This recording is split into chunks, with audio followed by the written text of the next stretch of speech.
కుటుంబం వృద్ధి చెందితేనే దేశం సుభిక్షంగా ఉంటుంది. అందుకే హెల్దీ, వెల్దీ, హ్యాపీ ఫ్యామిలీలే ధ్యేయంగా పనిచేస్తున్నామన్నారు ఏపీ సీఎం చంద్రబాబు.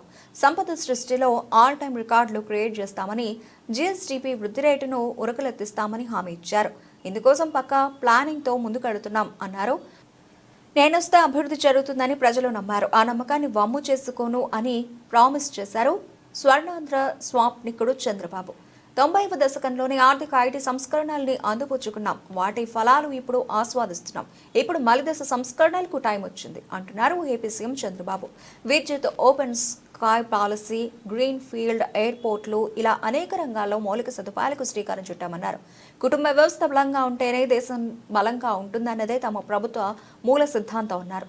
రాష్ట్ర వృద్ధి రేటు, ఆదాయార్జన అంశాలపై సమీక్షించాక సచివాలయంలో ఏర్పాటు చేసిన మీడియా సమావేశంలో సీఎం మాట్లాడారు. విజన్ 2047 అందులో పేర్కొన్న P4 విధానాన్ని గుర్తు చేశారు. గతంలో సంపద సృష్టికి P3 ఎలా ఉపయోగపడిందో ఇప్పుడు ప్రగతిలో ప్రజలను కూడా మమేకం చేసే P4 విధానంతో అంతకంటే ఎక్కువ సంపద పొడుతుందని ఆశాభావం వ్యక్తం చేశారు. స్వర్ణాంధ్ర విజన్ డాక్యుమెంట్ కు 16 లక్షల మంది స్పందించారని, జాతీయ విజన్ డాక్యుమెంట్ కు కూడా అంతటి ఆదరణ రాలేదని, మన విజన్ ఎంత శక్తివంతమైందో ఇక్కడే తెలుస్తోందని చెప్పారు. రాష్ట్ర జీడీపీ వృద్ధిపై కూడా ప్రజెంటేషన్ ఇచ్చారు సీఎం చంద్రబాబు. రాష్ట్ర ప్రగతికి కీలకమైంది వృద్ధి రేటు. గడిచిన 5 ఏళ్లలో వృద్ధి రేటు 10% పరిమితమైంది. మన ఆలోచనలు కార్యరూపం దాలిస్తే ఇప్పుడు అది 15% చేరుతుంది. అదే జరిగితే జీఎస్డీపీ 347 లక్షల కోట్లకు చేరుతుంది. తద్వారా తలసరి ఆదాయం 58 లక్షల కోట్ల మేర పెరిగే అవకాశం ఉంది అన్నారు. సొసైటీ పట్ల బాధ్యతగా ప్రవర్తించవలసిన అవసరం ఉంది. అందరి బాధ్యత. నేను జన్మభూమి పెట్టాను, అందరూ డబ్బులు ఇలా కొంతమంది ఇచ్చారు. స్ఫూర్తి ఇంపార్టెంట్. ఇప్పుడు CSR ఉంది, కార్పొరేట్ సోషల్ రెస్పాన్సిబిలిటీ. ఆ డబ్బులు ఇక్కడ ఖర్చు పెట్టచ్చు. ఒక 2 కోట్లు ఉన్నాయి, ఒక 10 కోట్లు ఉంది, ఒక 50 కోట్లు ఉంది. ఆ డబ్బులు తీసుకొని మేమిచ్చే స్కీమ్స్ అన్ని కూడా తీసుకొని వాళ్ళది వైబిలిటీ గ్యాప్ ఫండింగ్ కింద ఖర్చు పెట్టి వీళ్ళ పైకి తీసుకురావడం. ఎగ్జాంపుల్, ఒక ఇల్లు ఉంది, 5 మంది ఉన్నారు, ఇంటర్మీడియట్ చదువుతున్నాడు, వాడు 4 ఏళ్ళు చదివిస్తే BE అవుతుంది. స్కిల్ డెవలప్మెంట్ చేసి మోటివేట్ చేస్తే విల్ గెట్ ఎంప్లాయ్మెంట్. వాడికి కానీ తెలివితేటలు వస్తే కుటుంబాన్ని ఆదుకునే పరిస్థితి అతనికి వస్తుంది. ఆ ఇంట్లో 5 మంది ఉన్నారు, ఒక చిన్న వ్యాపారం చేస్తారు, వ్యవసాయం చేస్తారు. వాళ్ళు ఏం చేస్తే ఆదాయం వస్తుందో వీళ్ళు చెప్పి హ్యాండ్ హోల్డింగ్ చేయగలిగితే 15,000 వచ్చేవాళ్ళని 30,000 చేయొచ్చు, 30,000 వచ్చేవాళ్ళని 60,000 చేయొచ్చు. అప్పుడు మనుషుల్ని ఆస్తిగా చూడమంటున్నాను నేను. అదనపు ఆస్తులన్నీ అదనపు ఆస్తులుగా చూడమంటున్నా. భూమి అదనపు ఆస్తి, వ్యాపారం అదనపు ఆస్తి, కానీ మనుషులు యాజ్ క్యాపిటల్.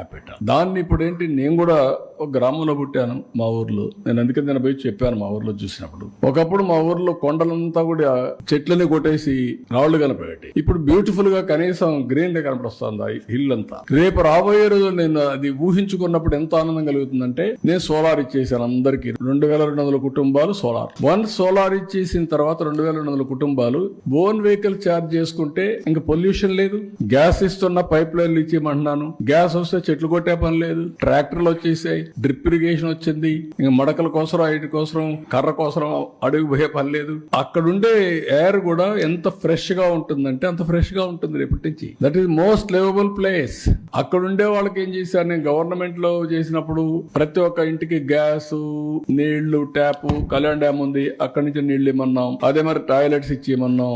ఇండ్లో ఒక 250 ఇండ్లు లేవు, అందరికి గట్టిచ్చి ఇచ్చేయమన్నాం.